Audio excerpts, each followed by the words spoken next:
Brandin Byrd. It's been another milestone in my life. I was able to graduate high school early, so since I was already enrolled in spring 2010, I decided to go ahead and graduate early here so I can be able to start my master's, and it was a good feeling. Everybody sees the stuff that you're doing on the field, but you can only play for so long. You don't know when your last snap's going to be, so it's always good to, I mean, you come here for your degree first, not football. You come here as a student athlete, so you have to have that degree. I tried to set an example, and my roommate Ryan Boutwell did the exact same thing. It just stresses the importance of academics. You're here to get a degree and play football as well. I mean, football comes second. Student athlete, that's what it's always been. I've been doing this for 40-some years. It's not athlete student, it's student athlete.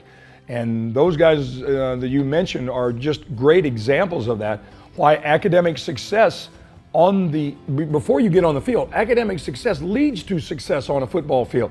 And there's more and more guys that are really starting to understand that. You step on the field with more confidence, better self-esteem, more pride in what you're doing because you just excelled in the classroom. It's been pretty tough. It's just it's pretty much a mind thing, a mental thing, because you have to have your priorities in order. Some days you're going to be tired and you're going to be, I don't feel like going to finish my work, or I'll do it later. You really can't procrastinate. You have to just stay on top of everything. Just like you stay on top of football, you have to stay on top of your grades. You usually see these guys that go on and get their degrees, especially when they accelerate the process as these young men have. They're usually the ones that are leaders in life and leaders in their business and leaders on their football team if they go on and coach, which some of my guys do. But whatever walk of life they get into, they've already shown loyalty, commitment to excellence, trying to do things the right way, try not to just be average, be special, be different, be unique, be rare, be better. And when you see that in the classroom and totally bought into the program of a plan to win, where it's really important to get your degree in education, makes you really feel great as a head coach. I grew up in a family where academics always came first, and my mom always pushed me, to make my grades to be, just as, work just as hard off the field as I did on the field and in the classroom. And so, when I got here, I was ahead in my classes, and I was able to graduate early, and because I took care of business off the field.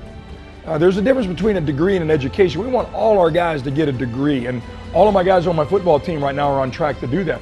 But it's especially exciting when a young man gets that education along the way, and that means he's a better son, a better brother, a better boyfriend, a better future husband, better future father someday. You're learning about a lot of things in life besides just your degree, but that is so important, and I'm so proud of those guys that have gotten their degrees already. I want to be a coach, so I've always said high school, but I've actually been thinking about college a little bit, so I'm not sure yet, but I want to coach football and take young men to places that they've never been.